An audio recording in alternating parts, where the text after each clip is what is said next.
Ok, todo mundo está vendo aí, tá tudo certinho? Ô, louco, ótimo. Afinal, o que é um ângulo? Começamos a indagação do capítulo 12 assim. Basicamente, um ângulo ele vai ser formado entre duas semi-retas saindo de um ponto em comum. Isso é o ângulo praticamente que a gente utiliza na matemática. Você tem um ponto e você tem duas semi-retas. Geralmente a semi-reta ela tem um ponto para se como posso dizer, para se basear no seu caminho. Então você tem um ponto aqui, ó, dois pontos, você pode passar semi-reta, dois pontos você passa outra, pronto. Isso daqui é ângulo, isso aqui é uma coisa que vocês vão estar utilizando durante boa parte da vida de Vai vocês falar lá pelo acadêmica. grupo, velho. Bem, aí eu não posso Mas ver não vou agora. entrar. Bem, agora eu vou continuar aqui, afinal, né, em aula, já passou aí, ó, já acaba a aula.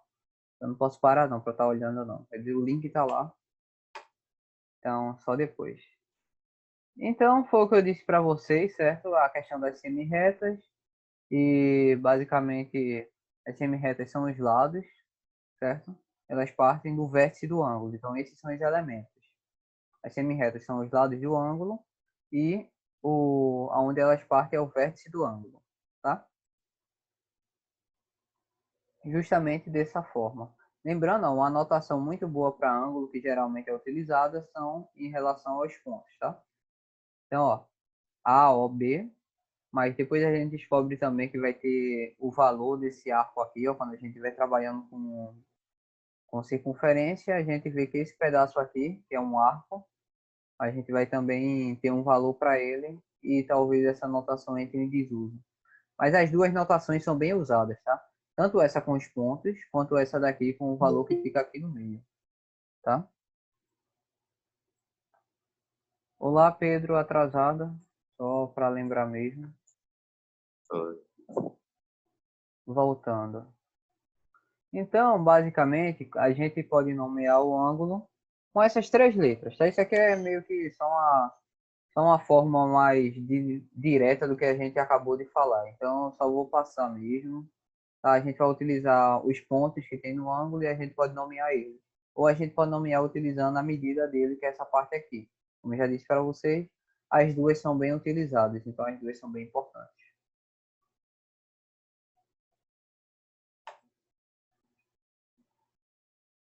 Bem, outra forma também que a gente pode falar em relação à medida de um ângulo é colocando A ou A com um acento circunflexo, ou ainda assim, a gente pode utilizar alfa, beta e outras coisas assim, tá?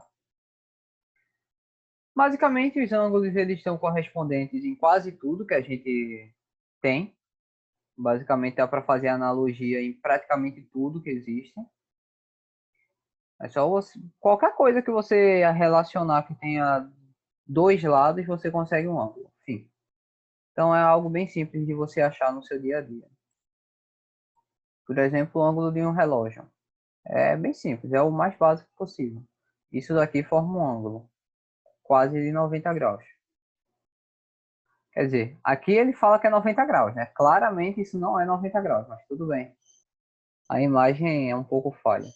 Mas isso poderia ser uma representação de um ângulo, 89 graus. tipo 89,99 graus. Ou 59. Vocês já vão saber por que 59. Então, como seria a representação do relógio que marcasse 12,5? Seria de 180, porque um ponto iria estar em cima, outro ponto iria estar embaixo. É o dobro do que a gente viu anteriormente, fica 180 graus. E se ele estivesse marcando 12,45, é só imaginar, né? Seria 170 graus. Porque lembrando uma coisa, apesar de que isso daqui é meio. Tá, isso aqui é meio incorreto, para falar a verdade, porque a gente tem que calcular ângulo. Depois vocês vão ver isso, que a gente tem que calcular ângulo sempre no sentido anti-horário. Então, se fosse verificar no sentido anti-horário isso, ia ficar meio estranho, sabe? Mas tudo bem. Aqui é basicamente um resumo, tá? De todos os ângulos principais que a gente tem. Primeiro, a gente tem um ângulo nulo, tá vendo aqui, ó? Que é o ângulo, basicamente, que as duas semi-retas estão no mesmo lugar. Então, o valor dele é zero. A gente vai ter o ângulo agudo, que vão ser os ângulos entre 0 e 90, tá? Então, de 1 até 89, por exemplo, a gente chama isso de ângulo agudo. Quando chegar em 90, a gente vai ter o ângulo reto, que vai ser um ângulo que a gente vai utilizar bastante, tá? Durante a vida toda acadêmica, e um pouco mais. A gente vai ter o obtuso, que vai ser justamente acima de 90 e abaixo de 180, ou seja, de 91 até 179, a gente pode chamar de obtuso. Quando chega em 180, a gente já chama ele de raso, tá? A partir daqui não importa tanto, a gente não chama mais, não classifica tanto em relação a isso, ok? E ainda a gente tem o ângulo de uma volta, que equivale ao ângulo nulo. É quando a gente deu uma volta completa. Mas se a gente dá uma volta completa, a gente volta para o zero. Então, o zero aqui, na questão da circunferência, é igual a 360 graus. Ao mesmo tempo que você completa uma volta de 360, você volta para o zero, tá? Outra coisa que existe também em relação aos ângulos é a transformação de unidades. Quando os ângulos estão sendo trabalhados, a gente trabalha de graus, aqui ó, graus, minutos e segundos, tá? E quando a gente vai fazer essas transformações, a gente vai multiplicar por 60 ou dividir por 60 para cada um. Então, por exemplo, se eu quiser sair de segundos para graus, eu tenho que dividir por 60, depois dividir por 60 de novo. Se eu quiser passar de graus para segundos, eu tenho que multiplicar aqui, ó, por 3.600, que seria 60 vezes 60. Basicamente, eu não vou adentrar tanto nessa questão de transformações, até porque tem exercícios para isso, mas seria esse tipo de coisa, tá? E é a forma, seria a medida do ângulo, tá? A gente já viu que já a gente tem grandezas de cada tipo e o grau ele é uma grandeza. Então vai ter os subtipos de grandezas, tá certo? Seria os minutos e os segundos. Esses minutos e os segundos também são medidas de tempo. Pode ficar um pouco confuso, mas nesse caso aqui, os minutos e segundos, eles estão sendo trabalhados em relação a ângulos, tá? Não confunda uma coisa com a outra não, porque pode acabar se confundindo se tiver uma questão um pouco mais elaborada, tá certo? Não que vá ter, mas se tiver no futuro, vocês verem uma coisa do tipo, tomem cuidado. Aqui mostra mais ou menos os três tipos que a gente tem em relação ao ângulo, que seria o sistema sexagenal, ou perdão, sexagesimal, isso aí, seria na base 60, isso aí é bom. A gente geralmente utiliza o grau. A gente tem o decimal, que seria o grado, que isso aqui é praticamente não usual, ninguém usa hoje em dia esse daqui, tá? Tem um sistema circular que é com radiano. Os principais são grau e radiano, tá? Os que a gente vai focar mais durante a nossa vida acadêmica. Aí, no caso do sistema de base 60, o que é que a gente vai ter? A gente tem todas as características de soma, que seria a adição. Eu não vou fazer isso agora, mas funciona bem parecido com o sistema de adição. Só que aqui, em vez de chegar, por exemplo, em 10, tem que ser 60 para trocar. Tem também da subtração, que ocorre de forma parecida. Tem a multiplicação também e a divisão. Todos esses eu vou deixar para exercícios, senão a gente perde muito tempo aqui para fazer, tá certo? Nos exercícios é melhor, porque aí, como já é uma revisão, vocês vão lembrando de acordo com o tempo que o tempo vai passando. A gente também tem agora, voltando agora para ângulos de fato e não para a medição, a gente tem vários tipos de ângulos, certo? A gente vai ter ângulos congruentes, que vão ser basicamente, se você comparar dois ângulos diferentes, e eles tiverem a mesma medida, a gente pode chamar ele de congruente. Não quer dizer que eles são a mesma coisa, tá? Por exemplo, você pode medir a tela do seu computador e pode medir a tela da sua televisão. Ambas vão ter que dar 90 graus se você pegar um dos lados dele para calcular o ângulo. Mas não quer dizer que é a mesma coisa. São objetos diferentes. Porém, os ângulos têm a mesma medida. Tá? Existem também os ângulos consecutivos. E no caso, a gente pode pegar aqui, ó, quando possuir dois ângulos com o mesmo vértice e pelo menos um dos lados em comum, que é isso que está acontecendo aqui, ó. Você tem esse ângulo aqui, ó, AOC, perdão, e você tem esse COB. Esse aqui, ó, essa semirreta OC, ela faz tanto parte desse primeiro ângulo quanto desse segundo ângulo. Então, quando acontecer uma coisa desse tipo, a gente chama de ângulo consecutivo. Vão existir também os ângulos adjacentes, tá? Os adjacentes são quando eles são consecutivos e não possuem pontos internos em comum, ok?